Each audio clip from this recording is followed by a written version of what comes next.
Brandão em Movimento para contar mais um pouquinho da história das Montanhas Capixabas, da região serrana do Espírito Santo para vocês.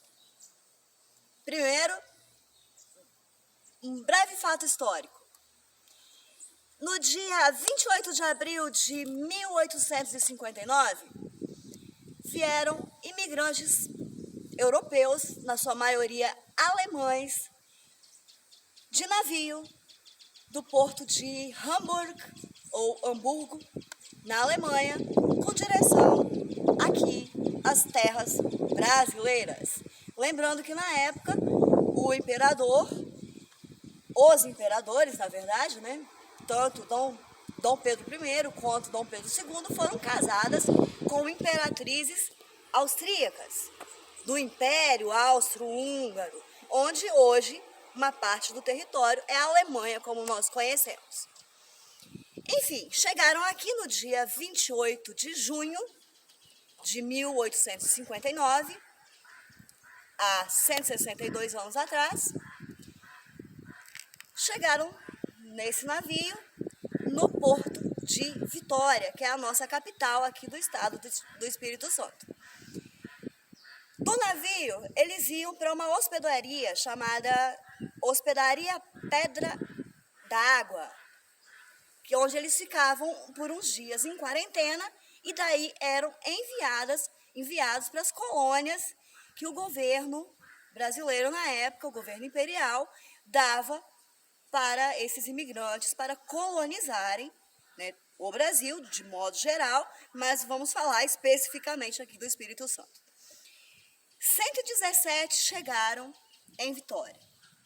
Da hospedaria, após a quarentena, eles iam de barco até a atual cidade de Santa Leopoldina, que na época era conhecida como Porto de Cachoeiro de Santa Leopoldina, porque lá havia um porto de embarcações menores, e subiam a serra no lombo de mula, de cavalo, né, com todos os seus poucos pertences, e chegando aqui eles ganhavam colônias de terra de aproximadamente 25 a 30 hectares cada uma.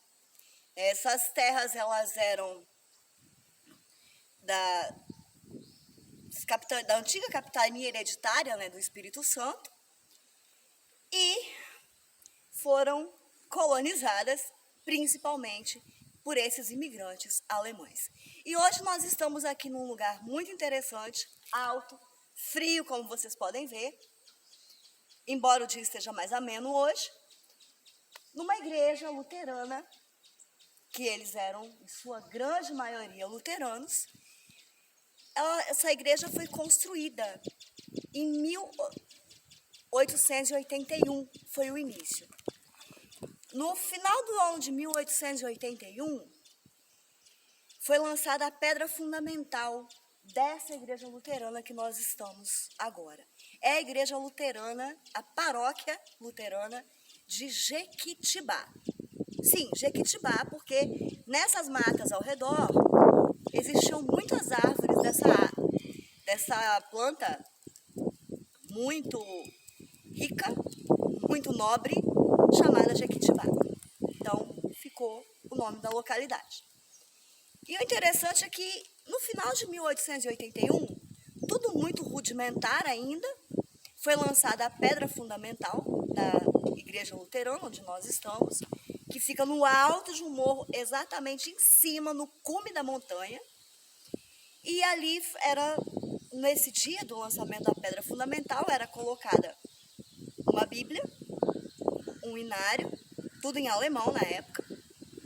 Era feito um pequeno culto, onde se orava, pedindo a Deus para proteger o local, a construção, enfim, né, para abençoar, uma bênção era dada, e se iniciavam os trabalhos de construção.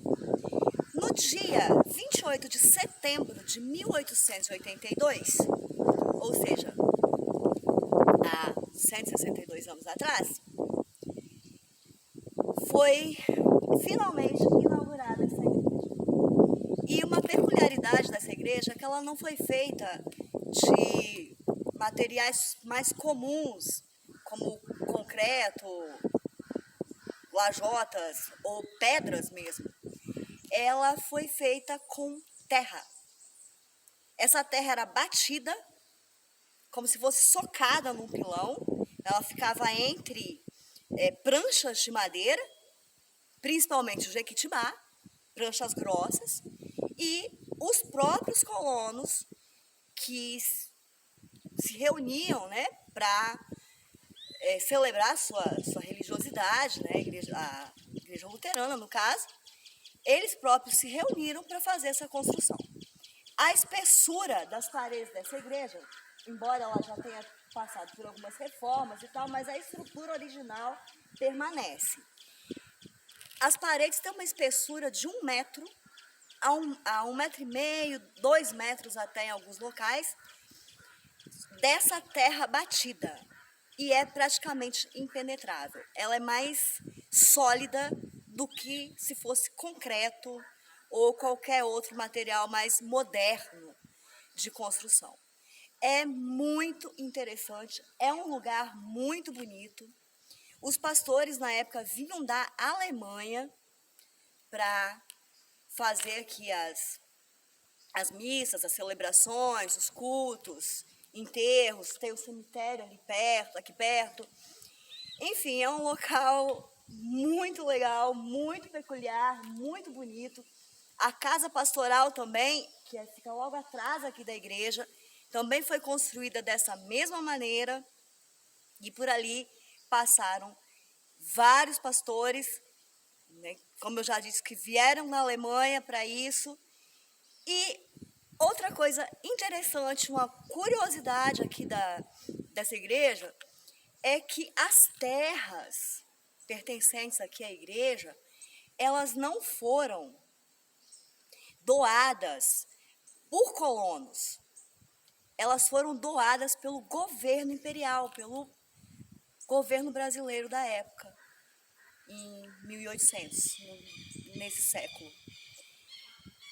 E era tudo muito rudimentar, as pessoas vinham aqui porque sentiam a necessidade de ter esse espaço, como tinham na Alemanha, e eu, particularmente, tenho uma história especial com essa igreja, porque o meu bisavô, um alemão chamado Julius Hartwig, ele ajudou a construir essa igreja. E então, para mim, eu tenho uma conexão muito especial com esse local, com essa igreja. Tem uma energia muito boa aqui. E é isso. Continuamos a nossa aventura pelas montanhas capixabas em breve. Fique com a gente.